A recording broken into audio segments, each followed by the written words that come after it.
મિત્રો આજે આપણે આવી પહોંચ્યા છીએ સાબરકાંઠા જિલ્લાની અંદર, જ્યાં ભજપુરા ગામના વતની છે કાંતિભાઈ આપણી જોડે બટાકાના પાકનું વાવેતર કરે છે અને સાથે સાથે ચોમાસુની અંદર મગફળીનું પણ વાવેતર કરતા હોય છે.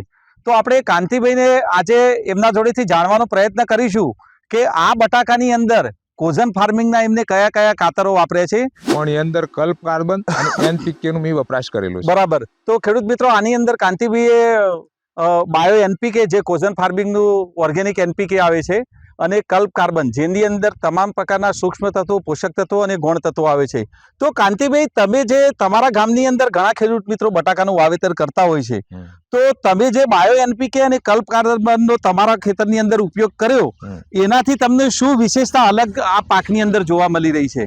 આ પાકની અંદર એ વાપરવાથી મારા જે છોડ છે ને એકદમ તંદુરસ્ત છે. બરાબર. એનો ગ્રોથ બહુ જબરજસ્ત છે અને એકદમ ક્વોલિટી તમે જુઓ ને કે એટલી બધી ચીકણી જમીન છે તો એની અંદર ક્વોલિટી એટલી બધી, અને છોડ એકદમ લીલો સમ. ભાઈ, આની અંદર અતિ વિશેષ ખાસ મારું કહેવાનું એક જ કે જે 49 દિવસનો આ જે બટાકાનો પાક થયો, તો એવરેજ તમે રેગ્યુલર દર વર્ષે વાવેતર કરતા હોય તો 49 દિવસે જે સાઈઝ અત્યારે બનેલી છે એ તમને કમ્ફર્ટેબલ લાગે છે કે શું વિશેષતા લાગે છે એની અંદર? સારી બને છે ને કરતે થોડો પ્લસ પણ એનો સહેજ મોટી લાગે છે. મોટી લાગે છે. અને આમ જોવા જઈએ તો એકચ્યુઅલી સાંટાની અંદર, સાંટાના વેરાયટીની અંદર દરેક ખેડૂત મિત્રો એવું કહેતા હોય છે કે 2 થી 3 જ બટાકા લાગતા હોય છે, પણ એવરેજ આપણે જોયું તો લગભગ 4-5 બટાકા આપણને છોડે દેખાણા. બરાબર.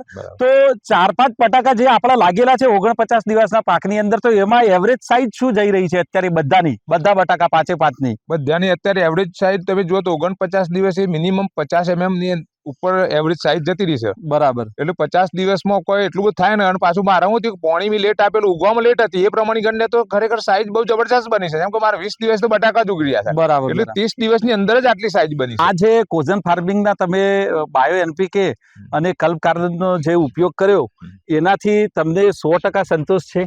સંતોષ છે.